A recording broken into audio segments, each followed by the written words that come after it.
क्या 6 साल पहले टर्की आने का मेरा डिसीजन सही था? अस्सलाम वालेकुम दोस्तों तकरीबन 6 साल से ज़्यादा इस्तांबुल में कंप्लीट करने के बाद में कभी कभी कोई ना कोई दोस्त या कोई कॉल आता है मेरे पुराने दोस्तों का, तो अक्सर पूछते हैं कि आपका कैसा एक्सपीरियंस है, आप यहाँ से टर्की जाने का जो डिसीजन था वो आपको कैसा लग रहा है। तो कभी कभी आप दिन भर की काम काज में और अपनी डेली लाइफ की रूटीन्स में आप खुद सोचते नहीं हो या आप खुद इसको इवैल्यूएट नहीं करते हो कि ये मेरा डिसीजन कैसा था। तो मैं चाह रहा हूँ मेरी इस वीडियो में मैं आपके साथ में मेरी जो जर्नी है वो शेयर करूँ कि क्या मैंने जो 6 साल पहले टर्की मूव होने का डिसीजन लिया वो सही था, वो इजी था, वो कैसा था। दोस्तों मेरा काफी इस्टेब्लिश्ड बिजनेस था इंडिया में। 6 साल पहले इस बिजनेस को इस्टेब्लिश करने के बाद अभी मैं इसके डे टू डे ऑपरेशंस नहीं देखूंगा और मैंने टर्की मूव होने का डिसीजन ले लिया। बहुत सारे दोस्त और लोग पूछते हैं कि क्या वो डिसीजन सही था, तो आज इस वीडियो में बिल्कुल हॉनेस्टली मैं इसका जवाब दूंगा कि मेरा एक्सपीरियंस कैसा था। सबसे पहले दोस्तों, आप जब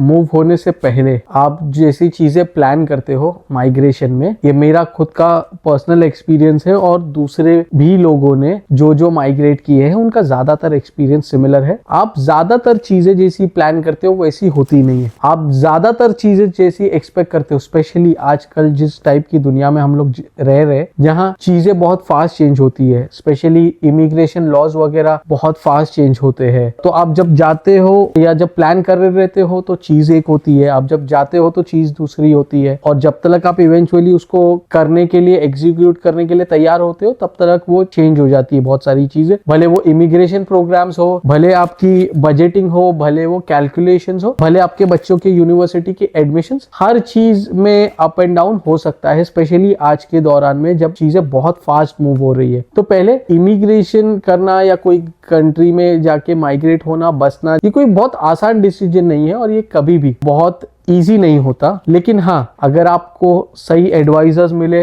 अगर आपको सही कंसल्टेशन मिले और आपको सही लोग हो हेल्प करने के लिए जिनको इसका एक्सपीरियंस हो, तो ये आपका काम बहुत आसान हो सकता है। तो फॉर एग्जांपल एक वक्त था जब टर्की में बैंक अकाउंट खोलने के लिए भी लोगों को 3-4 दिन अलग अलग बैंक्स में टैक्स नंबर कहां से निकालना, ये काम आज हम लोग शायद आधे दिन के अंदर पूरा के पूरा बैंक अकाउंट खोलने का प्रोसेस खत्म कर देते हैं। तो अगर आपको सही एक्सपीरियंस और सही गाइडेंस मिला तो आपका ये काम बहुत आसान हो जाता है। तो बेसिकली आप अगर कोई नई कंट्री में जा रहे हो, मूव कर रहे हो, तो आपको बहुत ज्यादा पेशेंस होना चाहिए। आप जितने टाइम में स्पेशली चीजें यहाँ पे और हर जगह पे, हर दूसरी कंट्री में चीजों की काम की पेस अलग अलग हो सकती है। कहीं पे लोग बहुत फास्ट काम करते होंगे, कहीं पे बहुत स्लो काम करते होंगे, और स्पेशली मैंने थ्रू आउट यूरोप भी जहां पता किया, इमिग्रेशन प्रोसेस नॉर्मली एक्सपेक्टेशन से स्लो होता है। कभी कभी किसी का काम बहुत फास्ट हो जाता है। तो आपको सब्र होना बहुत जरूरी है। मैंने बहुत ज्यादा लोगों को देखा हूं कि उनके प्रोसेस थोड़े डिले होने की वजह से वो बहुत ज्यादा मायूस हो जाते हैं, वो बहुत ज्यादा डिप्रेशन हो जाता है उनको। तो आपको चैलेंजेस अगर आप एक्सेप्ट कर सकते हैं, आप फ्लेक्सिबल है, तो आप माइग्रेशन के लिए फिट है। अगर आप चीजों में चेंजेस और अगर आप थोड़ा भी चीजें अप और डाउन होती है और आपको उसको फिर मैनेज करने के लिए डिफिकल्ट होता है, तो आपके लिए पॉसिबल है कि आपके लिए माइग्रेशन डिफिकल्ट हो। क्योंकि इससे पहले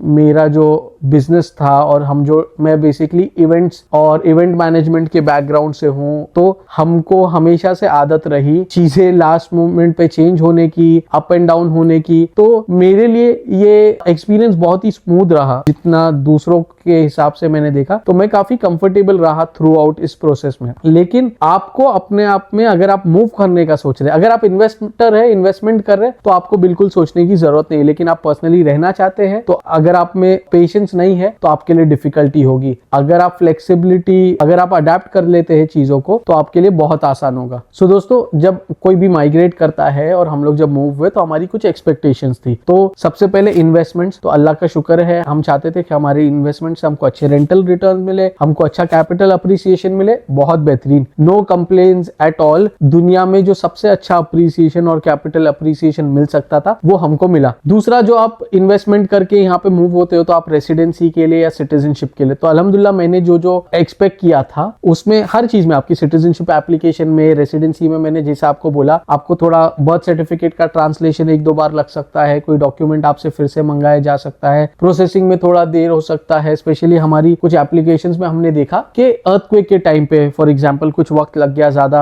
फाइल्स अप्रूव होने के लिए। इलेक्शन के टाइम पे हम देखते हैं कभी कभी डिले होता है, मिनिस्ट्री चेंज होती है तो डिले होता है। लेकिन अल्लाह का शुक्र है हमने जितनी एप्लीकेशंस की, हमारी पर्सनली हमारे क्लाइंट्स की, किसी में बहुत जल्दी हो गया। हमने 2 महीने में भी सिटीजनशिप की अप्रूवल देखी कभी कभी, और हमने 8 महीने में भी देखी। लेकिन अल्लाह का शुक्र है हमारा ज्यादातर जो एक्सपेक्टेशन है, और स्पेशली मैं जब इसको यूरोप की बड़ी बड़ी कंट्री से भी कंपेयर करूं तो टर्की में फिर भी आपका काम बहुत स्मूथली हो जाता है। सबसे बड़ा दूसरा हमारा जो पॉइंट ऑफ व्यू था, अच्छा स्टैंडर्ड ऑफ लिविंग, अच्छा कल्चर, और हमारे बच्चों के लिए एक सेफ एनवायरनमेंट। तो अगर मैं आज यूरोप से कंपेयर करूं या दूसरी कंट्री से भी कंपेयर करूं तो हमारी जो जो एक्सपेक्टेशन थी, आज जब मैं टर्की का स्टैंडर्ड ऑफ लिविंग यूरोप की अच्छी से अच्छी सिटी से भी कंपेयर करता हूं, क्योंकि मेरे फैमिली मेंबर्स यूरोप में, यूएस में काफी जगह पे है। मैं अगर खाली इसको इवेलुएट करूं तो हो सकता है मैं पार्शियल हूं, लेकिन मेरे फैमिली मेंबर्स जब यूएस से या यूके से आकर के भी टर्की का इंफ्रास्ट्रक्चर देखते हैं तो वो हर किसी का यही रिव्यू होता है कि टर्की आज की तारीख में, और यहाँ पे जो लिक्विडिटी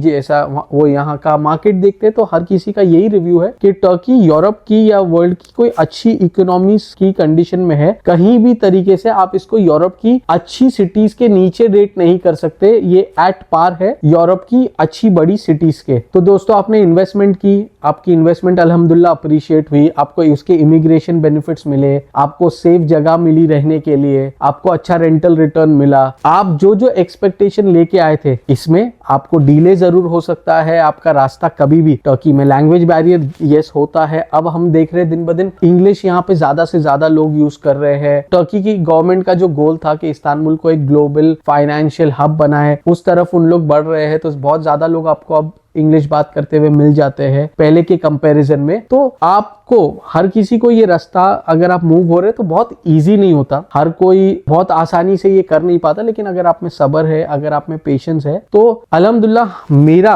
जो पर्सनली जो जो टारगेट्स थे, फॉर एग्जांपल स्पेशली हम लोग अगर यहाँ का एजुकेशन बैकग्राउंड देखें, क्योंकि हर कोई जब मूव होता है तो ये जरूर देखता है कि मेरे बच्चों के लिए स्कूलिंग कैसी होगी, एजुकेशन कैसा होगा। तो आज दुनिया भर के लोग आ रहे हैं टर्की पढ़ाई करने के लिए। यहाँ की गवर्नमेंट स्कूल का जो सिस्टम है वो बहुत बेहतरीन है। तो अल्हम्दुलिल्लाह जो हमने टर्की से एक्सपेक्ट किया था वो हर चीज या उससे ज्यादा हमको टर्की ने दिया। बल्कि बहुत सारे लोग आखिरी कुछ साल में इन्फ्लेशन की वजह से टर्की में कॉस्ट ऑफ लिविंग बढ़ी है, लेकिन जो जो लोग रियल एस्टेट के इन्वेस्टर्स हैं, अगर वो देखेंगे तो कोई भी चीज कितनी भी महंगी हुई होगी लेकिन रेंटल रिटर्न में अप्रिसिएशन सबसे ज्यादा है। तो अगर आपने अपनी इन्वेस्टमेंट रियल एस्टेट में इन्वेस्ट की थी और अगर आपका घर रेंटल रिटर्न से चलता है तो आपको इतनी डिफिकल्टी नहीं आएगी यहाँ पे कॉस्ट ऑफ लिविंग मैनेज करने के लिए। और इन्फ्लेशन जो है दोस्तों वो यूके में, यूरोप में हर जगह है। तो अल्लाह का शुक्र है जो हमने 6 साल पहले डिसीजन लिया था, अल्लाह ने हमको उससे बहुत ज्यादा दिया। अगर आपको टर्की में माइग्रेट करने के लिए या सिटीजनशिप बाय इन्वेस्टमेंट को रिलेटेड कोई भी डाउट्स, कोई भी क्वेरी या कोई भी कंसल्टेशन चाहिए तो आप हमको व्हाट्सएप कर सकते हैं। जज़ाकल्लाह खैर, अस्सलाम वालेकुम।